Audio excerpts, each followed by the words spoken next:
My 6-year-old son Calvin needs a desk for his room. He needs a place to do drawings and to do his homework and to build things. So we've talked it through, and I've done a bunch of different sketches, and I'd like to do something that's a cabinet with some drawers, and then on top of that a desktop, and on the back a shelf. And I've come up with something that has a little bit of a train station motif, as he's into trains. As this project has progressed, it's become clear that I'm going to have to split it into several videos. So in this first video, I'm going to just concentrate on the drawers. And it's a box with 3 drawers. The reason I wanted the new desk because it would be bigger, and this desk was a little too small, and I wanted a bigger desk, and it didn't really hold much stuff. I'll start by making the box, which is a plywood carcass. Daddy, what is this? It measures angles, so you put it down on the surface and you zero it, and then you can measure something that's an angle based on this surface. See how it changes? 0 degrees. And the woods I'm going to use on this project will be black walnut and English walnut. The box for the drawers I'm going to miter all the way around, so it's built a little bit like a picture frame that's really deep. And I'll put some trim on the front to cover up the end of the plywood. Usually when I do this, I will make the box and then put the trim on the box. But this time I'm going to try putting the trim on the plywood and then cutting the plywood out and putting the box together. So when I'm done with the box, the trim is already on the face. What I'm hoping is this will help the miters on the trim be more accurate. For the main box for the drawers, I'm going to miter the corners and build the box with miters all the way around. And I'm notoriously bad at screwing miters up, cutting so as to be this way, and I'm this way, or I'm this way, or it's ridiculous. So I'm going to mark the front inside on all of these pieces. And I'm marking the inside faces. I've cut the plywood down to a rough dimension, and I'll put the trim on pretty close, and then I'll cut a final miter on the plywood and the trim together, so the trim and the plywood will be perfectly flush.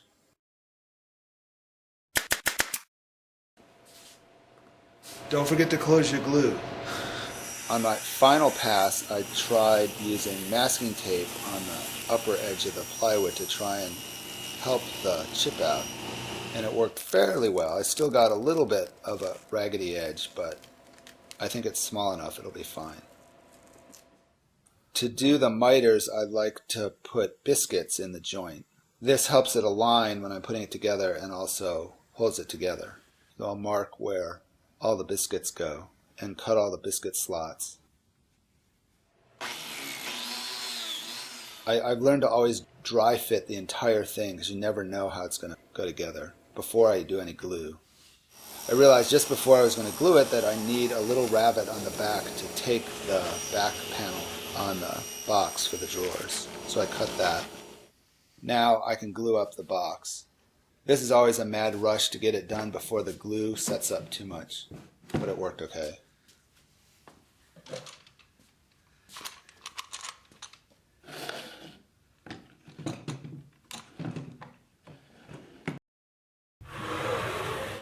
Now I'll cut the back piece, and I've marked the width that I need.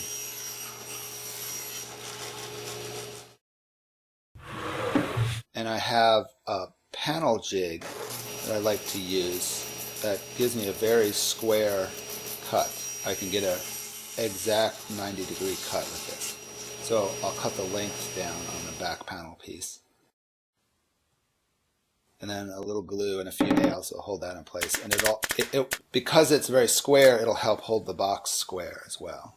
I'll start making the drawers now, which starts with cutting out all the drawer sides and backs, which are a bunch of strips. And I'm using Russian birch for this. I think this is 1/2-inch Russian birch. And I'll use my panel jig again to cut all of the drawer backs and slides to length.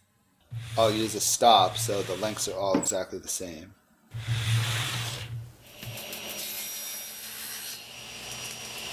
and then I'll sand everything before I put it together. Now the joints are just going to be a simple ravet and dado connection. So I need to cut a ravet and a dado on each one. And this works great at the radial arm saw.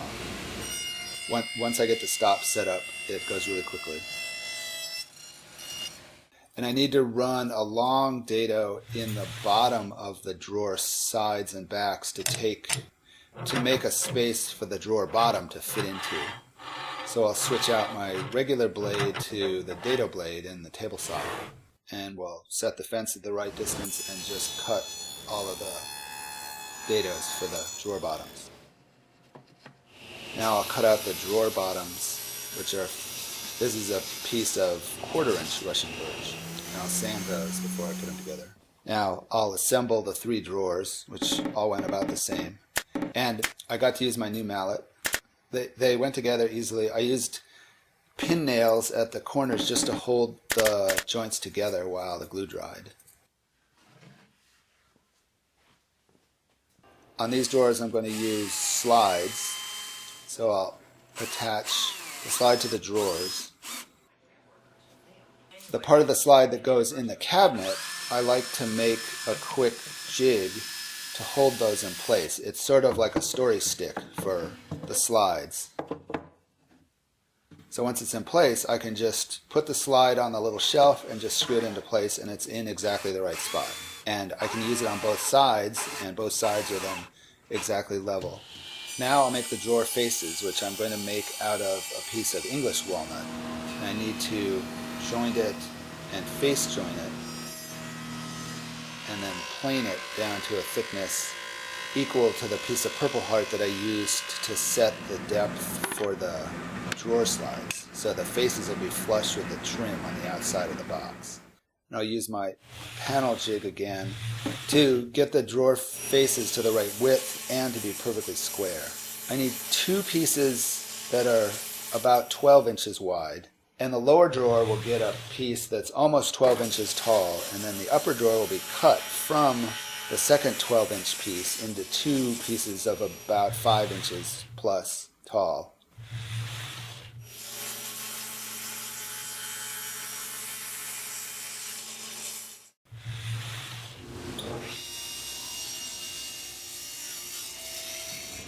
I'll do a little sanding. Now to attach the face, I put the drawer in and I shim the face into the box so that the reveals around the edge are all equal. And I clamp the drawer face onto the box, and then I attach the face with some screws from the inside. And I do that with the second drawer. And the top drawer, I can't clamp the piece because I've run out of box. So what I do is lay out the places for the pulls. So when I lay out where the pulls are going to go, even though the drawers are different widths, and this bottom one is much taller than the 2 top ones, I want the pulls to be evenly spaced so they feel like a unit. So I'm going to bring them down halfway on these top drawers, which are both the same, and I'm going to bring it down that same amount so that the spacing between the pulls is the same. And I can use the hole for the pull on the top drawer to secure the face from the outside, and pull the drawer out and attach the face with screws from the inside. And then take the screw out of the center hole where the pull is going to go, and then I've got a hole for the pull ready to go, and the face is attached. Now I need to make the pulls. And I've got a piece of walnut that I can do that with. So this is some black walnut I'll use for the pulls. And I need to make 3 pulls. And the idea with these was to make the front of the pull like a train wheel. So there's sort of the spot for the axle and where the track goes. So that's why the sort of funny shape.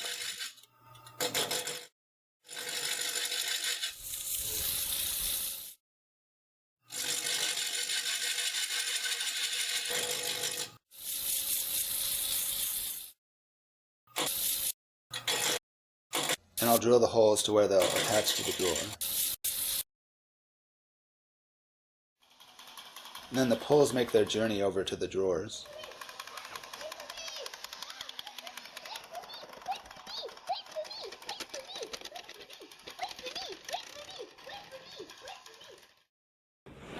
attach each one of those. And the drawers are about done.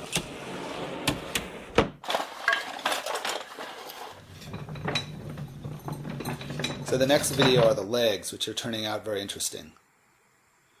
Thanks for watching.